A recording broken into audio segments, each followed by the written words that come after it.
माता पार्वती जी बैठी हुई थी अकेली कैलाश पर। तब तक देवर्षि नारद का वहां आगमन हो गया। देवर्षि नारद ने कहा कि माता जी भोलेनाथ कहाँ हैं? कहा कहीं गए हुए हैं विचरण करने। कहा आप अकेली हैं? कहा हाँ। कहा एक बात बताइए माता जी, आपको भोलेनाथ कितना मानते हैं? आपको भोलेनाथ कितना मानते हैं? तो आज का युग तो वैज्ञानिक का युग है ना। आज तो कहा गया है ना, जय जवान जय विज्ञान। नारा क्या है चंचल? हाँ जी हाँ।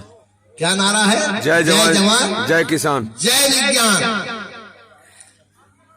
उन्होंने कहा महाराज आपको कितना मानते हैं, लेकिन आज का वैज्ञानिक भी यह कोई यंत्र नहीं बनाया है कि कोई अपनी माँ को, कोई अपनी पत्नी को, कोई अपने भाई को, कोई अपने पुत्र को कितना मानता है। कोई नापने का है यंत्र क्या? नहीं।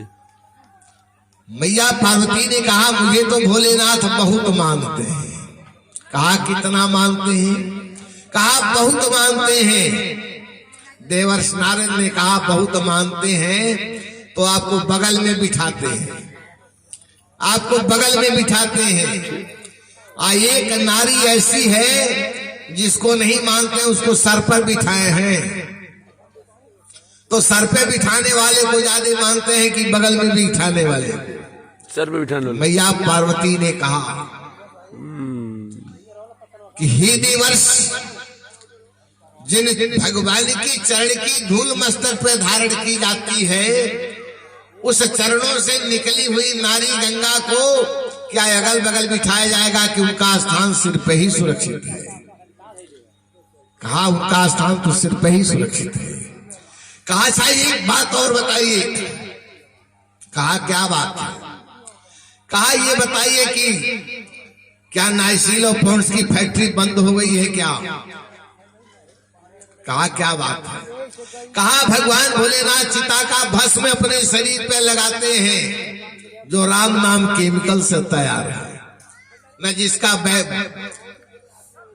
डेट मैन्युफैक्चरिंग का है और न उसका डेट एक्सपायरी का है, वो कभी एक्सपायर नहीं करता। कहा चिता का भस्म लगाते हैं, क्या बात है? कहा देवर्षि नारद नहीं जानते। जब एक व्यक्ति गांव में से निकलता है हरी डोली पे, हरी बांस की डोली पर, तो गांव के नगर के लोग जाते हैं, गांव के नगर के लोग जाते हैं और बोलते हैं राम नाम सत्य है। क्या बोलते हैं भैया? राम नाम सत्य है। राम नाम सत्य है, सत्य है। लेकिन जरा एक बात बताइए कि जब वहां दाह संस्कार हो जाता है, पचकड़िया दे देते हैं, तो घाट पे नहाने जाते हैं या वहां से शमशान घाट छोड़ते हैं, उसके बाद कोई कहता है क्या राम नाम सत्य है? न।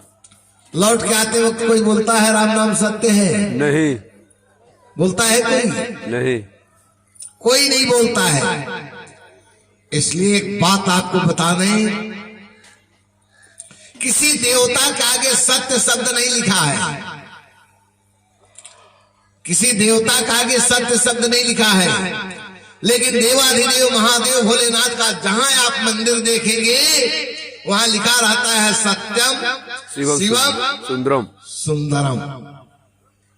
क्या लिखा रहता है? सत्यम शिव सुंदरम। सत्यम शिवम सुंदरम सुंदरम, अर्थात सत्य है और सत्य शिव है और उनसे सुंदर कोई है नहीं है। क्योंकि हमारे शास्त्रकारों ने वर्णन किया कर्पूर गौरव करुणा अवतारो, जो कपूर के समान स्वच्छ है उनके आगे सत्य लगा।